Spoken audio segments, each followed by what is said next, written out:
El Evangelio de hoy nos muestra cómo en Jesús se cumplen las promesas, las profecías antiguas que hablaban de la sanación y cómo Jesús en este caso cura a un paralítico que tiene una historia peculiar. El paralítico simboliza a aquellas personas que no son capaces por sí mismas de salir del estado en que están. Personas que se encuentran en una depresión profunda o simplemente que no tienen fe y no pueden acercarse a Dios. Entonces, el Evangelio de hoy nos muestra a esos amigos del paralítico que le dan lo más grande y lo más bello que puede dar un amigo. Lo acercan a Cristo, lo llevan a Cristo.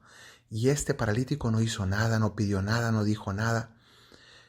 Se deja llevar.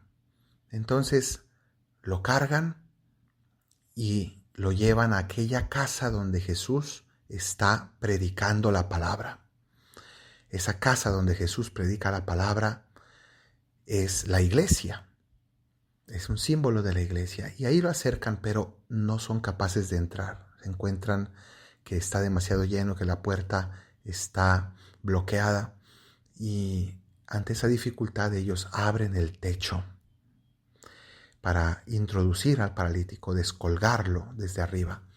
Abrir o romper el techo simboliza, en cierto sentido, ese vencer los obstáculos, porque el techo es aquello que nos impide ver el cielo, aquello que nos hace pensar que es un límite sobre nosotros, aquello que nos bloquea. El techo es aquello que como que nos dice hasta dónde podemos llegar. Y ellos abrieron el techo, rompieron el techo y por tanto superaron obstáculos, dificultades, fueron más allá de lo que parecía posible para llegar al Señor. Y entonces, una vez que logran acceder al Señor, nos dice el Evangelio que Jesús, viendo la fe que tenían ellos, le dijo al paralítico: hombre, tus pecados están perdonados. Viendo la fe que tenían ellos, no la fe que tenía el paralítico que no hizo nada. Y esto nos está hablando de que Dios sana a algunos por la oración de otros, salva a algunos por la fe de otros, transforma a algunos por la intercesión de otros. Nosotros tenemos ese poder, esa capacidad de interceder y de acercar a los demás con nuestra fe para la salvación de los que no tienen fe o de los que no son capaces de hacer nada por sus propias almas. Entonces vemos cómo Jesús accede y lo primero que hace no es curar al paralítico de su enfermedad física, sino que le perdona sus pecados. Con esto nos muestra que la salud del alma es más importante aún que la salud del cuerpo. Muchas veces incluso las enfermedades del cuerpo son consecuencia de enfermedades del alma, de profundas heridas del alma, de pecados fuertes, de oscuridades que llevamos dentro y que se reflejan luego en el cuerpo. Entonces primero le perdona los pecados, que era lo principal.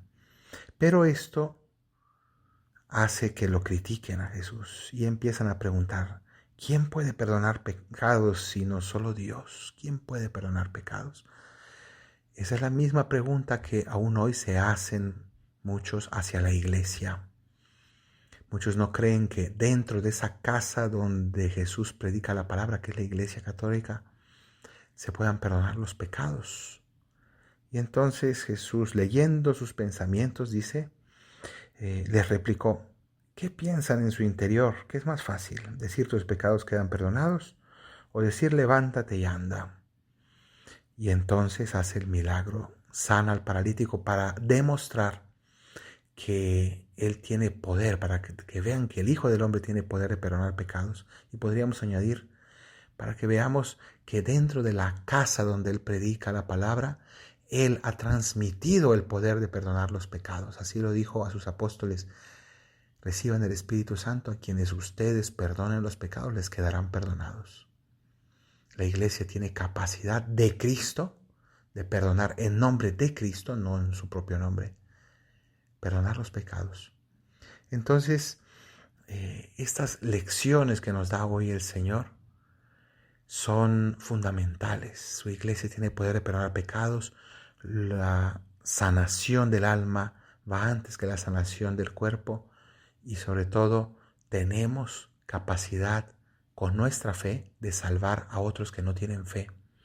Pidámosle al Señor que seamos constantes intercesores y buenos amigos que acerquen a los demás a la fe. Que así sea.